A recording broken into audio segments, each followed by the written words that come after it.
स्थानिक स्वराज्य संस्थेच्या निवडणुकीच्या आता प्रचाराला वेग आलेला आहे। आज आपण पाहत असाल की आज सर्वच पक्षातील उमेदवारांना आता निवडणूक चिन्ह मिळाले आहे। सत्ताधारी पक्ष असो या अपक्ष पक्ष असो या सर्वांना आज निवडणूक चिन्ह मिळाले असून आता उद्यापासून सर्वच पक्षातील जे उमेदवार आहेत आपापल्या प्रभागामध्ये मतदारांच्या घरापर्यंत चिन्ह घेऊन जाणार आहे। अशातच एक दर्यापूरच्या भवानी वेश या ठिकाणी एक सामाजिक कार्यकर्ते आहेत देवीदास काळे यांना काँग्रेसच्या वतीने एबी फॉर्म देण्यात आलेला होता। मात्र दुसरा एकाच वार्डात 2 एबी फॉर्म मिळाल्यामुळे त्यांचा फॉर्म कुठेतरी रिजेक्ट आयोगाने केलेला होता, परंतु न्यायालयात धाव घेतल्यानंतर न्यायालयाने त्यांना दिलासा मिळाली आणि आज ते स्वतः अपक्ष म्हणून या प्रभागामध्ये निवडणूक लढत आहे। आपल्यासोबत थेट देवीदास भाऊ काळे आहेत। भाऊ, काय सांगाल, तुम्ही न्यायालयात धाव घेतली, अपक्ष आज तुम्ही निवडणूक लढत आहात, काय सांगाल न्यायालयाबद्दल? न्यायालयाबद्दल कसं आहे, आता मला तरी असा अंदाज आहे की माझा सत्याचा विजय झाला। माझा सत्याचा विजय झाला आणि त्याच्यामुळं ते मला सीट स्टँड झाली माझी।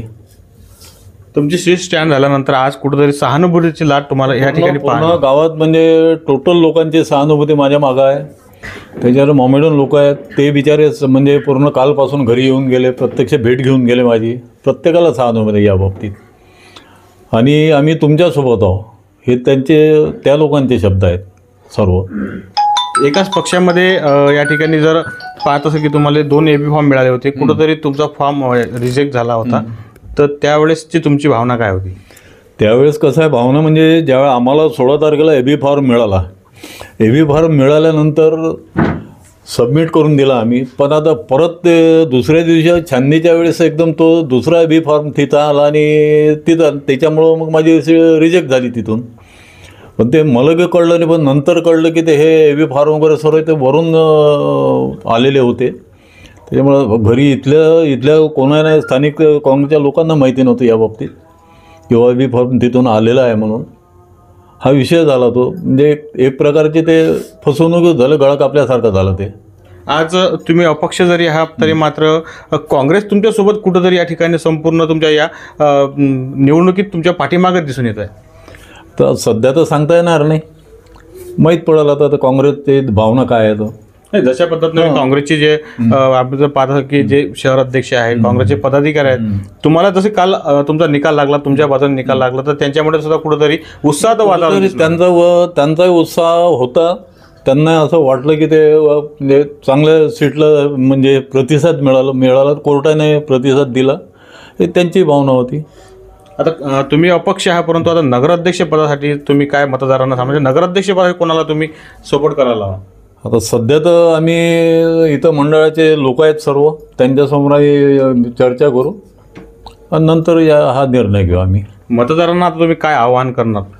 मतदारांना तर आव्हान हेच करणार आम्ही की बाबा आता जे आम्ही केलं आतापर्यंत करत आलो, पुढे करत राहू।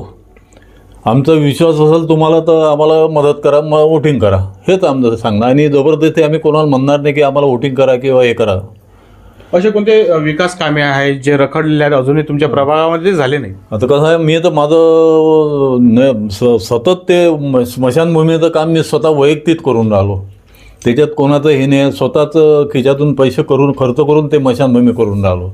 आता कसं एक इच्छा होती की बाबा आता आपण आतापर्यंत करून राहिलो, बाहेर राहून करून राहिलो, आता कुठेतरी एखाद्या संस्थेत गेल्यानंतर तिथून काहीतरी आपल्या हातून काहीतरी चांगलं मोठं कार्य व्हावं यासाठी मी पक्ष जोडला आणि त्याच्यासाठी या पक्षाच्या मागे राहिलो आणि त्याच्यात हे असं झालं। त्यामुळे हा असा विषय झाला माझ्या बाबतीत।